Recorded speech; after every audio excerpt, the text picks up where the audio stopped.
এক নির্যাতিত নারীর প্রতিশোধের আগুন। 11 বছরের মেয়ে কিভাবে হয়ে উঠল ভারতের সবচেয়ে ভয়ঙ্কর প্রতিশোধের মুখ। জন্ম 1960 সালে 10ই আগস্ট। ভারতের উত্তরপ্রদেশের জালাউন জেলার একটি ছোট্ট দরিদ্র গ্রামে জন্ম নেয় এক মেয়ে শিশু। নাম রাখা হয় ফুলন মাল্লাহ। বাবা ছিলেন মৎস্যজীবী। মাটির সঙ্গে জুড়ে থাকা এই নিম্নবর্ণের মানুষ সমাজে তাদের জাতিকে কেউ সম্মান দিত না। ছোট থেকেই সমাজের অবিচার, অন্যায় আর অপমান ফুলনের জীবনের অংশ হয়ে যায়। মাত্র 11 বছর বয়সে ফুলনের বিয়ে দেওয়া হয় এক 30 বছরের পুরুষের সঙ্গে। সে প্রতিদিন তাকে শারীরিক ও মানসিক নির্যাতন শুরু করত। কিছুদিন পর ফুলন সেই নির্যাতন সইতে না পেরে পালিয়ে যায় নিজের বাড়ি। কিন্তু সমাজ তাকে আর ভালো মেয়ে বলে মানতে চায়নি। গ্রামের প্রভাবশালী উচ্চবর্ণের মানুষরা তার সঙ্গে কুপ্রবৃত্তি চেষ্টা করে। উচ্চবর্ণের যুবক ফুলনকে তুলে নিয়ে গিয়ে গণধর্ষণ করে। দিনের পর দিন ধরে তাকে আটকে রেখে পাশবিক অত্যাচার করে। এই ঘটনা তার হৃদয়কে আগুন ধরিয়ে দেয়। ফুলনের জীবনে সেই মুহূর্তে প্রতিশোধই হয়ে ওঠে বেঁচে থাকার একমাত্র কারণ। একদিন ফুলনের সঙ্গে পরিচয় হয় ডাকাত বিক্রম মল্লাহর, যিনি নিজেও একসময় জমিদার ঠাকুরদের হাতে নিপীড়িত ছিলেন। বিক্রম তাকে দলে নেয়, প্রশিক্ষণ দেয় অস্ত্র চালাতে, পাহাড়ে বাঁচতে শেখায়। কিছুদিনের মধ্যেই বুদ্ধি আর সাহসে পুরো ডাকাত দলের নেতৃত্ব নেয়।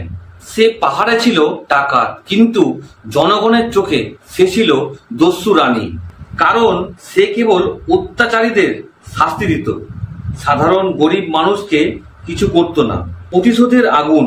1981 সালে 14ই ফেব্রুয়ারি ফুলন ও তার দল ঢুকে পড়ে বেহমান গ্রামে, যেখানে একসময় তাকে গণধর্ষণ করা হয়েছিল। সেদিন সে 20 জন জমিদার ঠাকুরকে, জাতের পুরুষকে লাইনে দাঁড় করিয়ে গুলি করে হত্যা করে। এক ভারতের ইতিহাসের সবচেয়ে আলোচিত প্রতিশোধের ঘটনা হয়ে ওঠে। 2 বছর পালিয়ে থাকার পর ফুলন নিজের আত্মসমর্পণ করে 1983 সালে।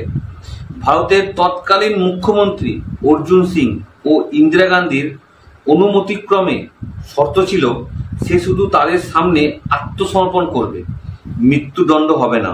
11 বছর জেলে কাটায় ফুলন দেবী কোনো বিচার ছাড়াই। সেই সময় অনেক লেখক ও সমাজকর্মী ফুলনের পক্ষে আওয়াজ তোলে। তার জীবন নিয়েই তৈরি হয় বিখ্যাত সিনেমা ব্যান্ডেড কুইন। রাজনীতিতে আসা 1994 সালে সে জেল থেকে বের হয়। মুলায়ম সিং যাদব তাকে সমাজবাদী পার্টিতে নিয়ে আসে। 1996 সালে ফুলন দেবী সংসদে সদস্য এমপি নির্বাচিত হন। ভারতের সংসদে একজন প্রাক্তন ডাকাত, একজন নারী অধিকারের কণ্ঠস্বর। কিন্তু তার জীবনে সবচেয়ে নির্মম ঘটনা ঘটে 25শে জুলাই 2001 সালে। নিজের দিল্লির বাড়ির সামনে ফুলন দেবীকে 3 বার গুলি করে হত্যা করে এক উগ্র হিন্দুত্ববাদী যুবক শের সিং রানা। সে বলেছিল সে জমিদার ঠাকুরদের সম্মান রক্ষা করতে চায়। সমাজ যতই অন্যায় করুক, এক নারী যদি নিজের সম্মান রক্ষা করতে চায়, তাহলে সে পুরো সমাজকে বদলে দিতে পারে।